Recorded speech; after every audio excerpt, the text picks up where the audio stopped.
Hey, what's up guys? It's Team Hard Life Captain Alberto Zertuche here, and I'm going through the paperwork, checking out our ticket sales and stuff like that.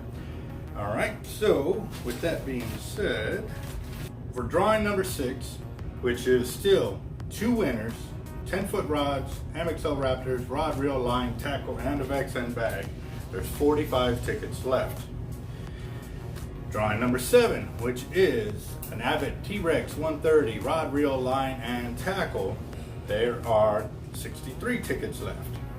And the T-Rex 130 on the $100 tickets, same exact drawing. Obviously there's 2 different drawings, but one each, one winner apiece. There is 16 tickets left. So on those, like I said, we still have the minis, and we still have most of those available on the tickets, which are for the $50 tickets, it's a $10 ticket to get into the minis. The $20 ticket is for the $100 ticket. If you win on this drawing, you get on the main, and then when we have all the tickets sold for any one of those main drawings, we will go live on the channel and let you know. Well, obviously let the winner know.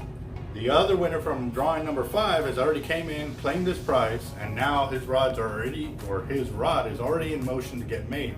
This one's a pretty sweet rod. It's pretty original. I like the idea, so can't really divulge more than that, but it is going to be a sweet rod. So as soon as it comes back and we get his reel in, we're going to put the whole package together, and we're going to let him come pick it up, and then that's when we'll record.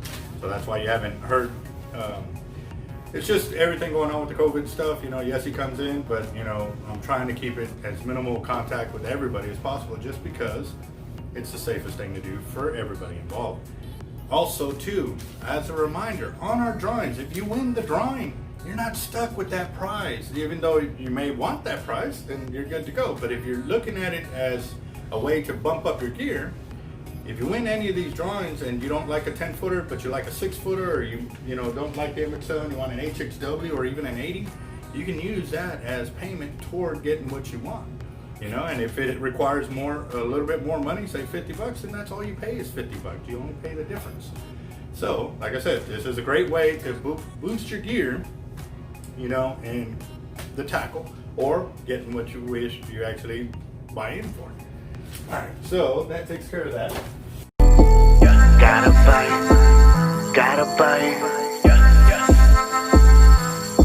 I got a lot of stress on my mind. It's a nice day to go. Yeah, I gotta learn. I'ma call the whole team. I've got a box in for Mr. Christian Bayless. I kind of sort of remember what we talked about, but we have a lot of conversations with a lot of subscribers, so I don't remember exactly what it was without going back through our conversations. Oh, let's see what I got here.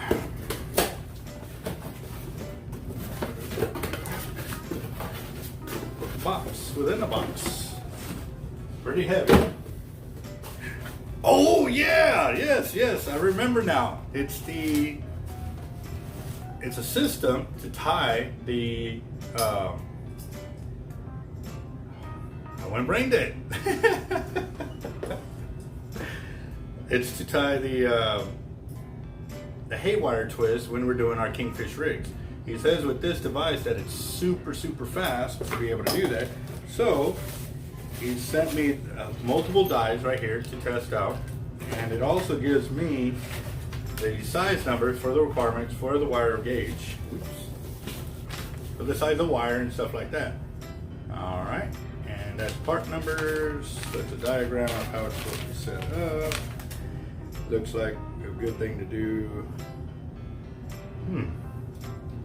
I'm definitely gonna have to check this out really soon, because obviously he's gonna want his part back. Or what I may do is hook him up and send him a new one in replacement for this, you know what I mean? Because it did cost him a little bit of money to ship it to us, and I really do appreciate him giving us the opportunity to try this. It's a Bro easy twist deal. I don't know how else to say it. I've never tried one. I've tried out the little simple one that I bought on from another tackle shop. I used it once or twice and it was too slow for me. But he says this thing will make me faster. So that I definitely got to see. So yeah, that's gonna be pretty cool. Definitely, I'm looking forward to that. More than you're gonna have to watch a video on how to do this. I ain't gonna lie, I've never done it, you know. First timer here, newbie at it, so we'll check it out. Also, let's see what guys. Yep, exactly what I was thinking. He was giving me some links on YouTube to look for videos and let me know, hope it works. And yeah, he's saying he's not a rep, he doesn't sell these, just helping out another fisherman. Thank you, Christian. And again, I'm gonna check this out, most definitely. I gotta do it. I won't be able to do it today though. Wife's been out of town for a few days, so I've been running home, so hopefully, weather permitting, I'm gonna try and make a breakaway today because y'all saw the videos on the pier, and that was the Fulton Pier where we went out and I was putting the underwater camera on during the day into the night. Now, one of the things that I was kind of brainstorming, I was like, how can I make it better besides the float and this and that? But as y'all can tell, there's so many other variables that keep popping up. For instance, the oxygen inside the bait, or the air trapped inside the bait. When is that happening? Is it happening because that bait was a dead bait and the internal moisture was sucked out of it and it got air trapped inside of it? I mean, or did it happen during the flight or from my cast? I mean, there's so many variables on how the air got trapped inside that crab, but we saw what it did. A few bubbles come out and it sank right to the bottom. Now, the other camera system that had the float toward the crab, it didn't have that problem. So what I'm gonna do real quick is I'm gonna show you all that. I'm waiting for the replacement camera to come in because that's something else I gotta show you too. All right. So this is a little carrying case I got from one of my gimbals that I decided to use for my camera system because it can help me protect it. Now, here's the thing too. This camera system I took on a couple of trips with me. I thought I charge them all. I normally plug them all in and I don't stop charging them until they stop charging themselves. Well, this one takes a charge, but it will not turn on. So we did a power cycle, which means holding the power button and the Wi-Fi button at the same time to make it let it cycle through. And normally you do it when it's on the on position and it's not doing anything to cycle through. So he was thinking that too. Sometimes, on the very rare occasion, the little card or the chip that comes in has some kind of defect in it or something like that that messes with the system. So I'm gonna send this back to him. He's sending me a replacement. But here's the thing, guys, what y'all gotta realize is every time I do an adjustment to these rigs, I lose everything I do. Obviously, because this is crimped, this is heat shrinked, and I do the marine grade heat shrink that's got an adhesive in there, and that's why it holds so well. That's why I got it on both sides. So I end up cutting that off, taking my float off, and basically sending him back just the basic item. And I'll have to cut everything, basically. Well, this I can reuse because it's long enough. But this end here, it's too short for me to cable it back because I don't want the bait right there. I want a little bit of distance. But now, too, y'all remember when y'all saw this float setup? Well, this float normally sits over there. And as you can tell in that one night video, that when it was off angle a little bit, you could barely see it. So that's going to be a problem. If I want to extend the bait out further, I can find a way to make sure it stays there. I've been tempted to find a way to attach a straight wire or a curved wire, so that way it curves out like this and it comes back up into camera angle. It's just, I don't want to do that because I'm afraid that may deter the fish from biting. However, this coated cable, they don't really feel it, you know what I mean, because it's all soft and rubber. But yeah, so these are my setups, and this is a 3-way to my camera, and that's how far. So if it's up off the bottom, that's been the real question. I've got them all pretty much the same. They're off a little bit, but what I want to do here, because it's kind of been brought up in a few of the videos, is to know how far off the bottom they are. And they're not really that far. It really isn't. See, so let me measure that. From the hook there to the base of that leader is right at about 50 inches. Y'all can see both sides, hopefully. No, you can't. Let me rotate. Okay. So from the hook to the base over here is about 50 inches. There we go. So that's not really too far off the bottom to be worried about a real column depth of where the fish aren't biting or biting. But this goes to show you that one video where the crab was off the bottom and it was pointing straight up. That one was pretty much this one right here. And like I said, that was some pretty deep water. And that one was only 36 inches off the bottom. Looks like. But right there, about 36.5 inches off the bottom. So that's not too far for us to worry about that the fish ain't gonna pick it up because it's too far off the bottom. I can understand maybe it was 6-7 foot that maybe they wouldn't do that, but at the same time I've seen where drum have come up and hit topwater lures on the retrieve. So it's kind of still, you know, us thinking what's happening and or troubleshooting what we don't know yet. And that's why I keep putting all these cameras out there. And right now I got 4 in the collection. I'm trying to get more, and the reason being because say I want to go pompano fishing. Well, all these rigs that I got rigged up here, I have to get rid of the coated cable because obviously these hooks are way too big for pompano unless the redfish are running through, or maybe those giant pumps and permits. I mean, I need to go to Florida. I definitely want to catch some big old permit action on these, but right now this is what I got to work with. So in the same process, I'm using this heavier cable kind of deal. I don't want to scare away all the little fish that could be biting because I'm using the heavy gear, or won't bite because I am using the heavy gear. Sorry, I don't know if it was a tongue twister if you understood what I was trying to say, but yeah. So yep, and I literally just finished charging these and I'm waiting for the replacement for this one, and or actually it's this one right here. That's why I locked it up like that, so I knew. But yeah, I'm gonna have to cut everything off and start from scratch.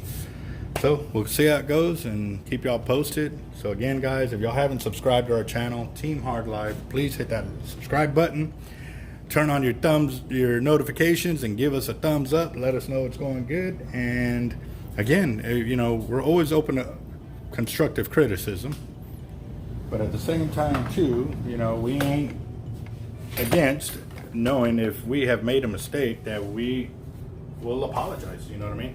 One of the big things that I've gotten a few calls on, from both sides, there, you know, people saw all my rods spread out.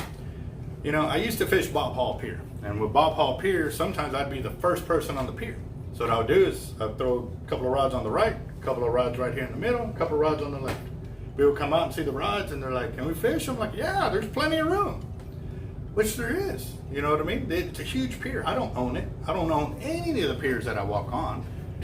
But you know, if I spread out my rods, it doesn't matter. I'm not saying, I'm not one of them guys that says you cannot fish in this area because my rod is here and 10 feet away. No, that's like 15 rods right there people can throw in. And people that have fished with me before know that's the way I am. If there's room, there's a rod. You know, and I don't care if I've been there all day, all weekend, or whatever. Hey, come on in, get a line out. Now, if you're having trouble with drifting and stuff like that, then we'll take it back, and not take it back, but take it back to the drawing board. Try to figure out why their lines are moving compared to mine.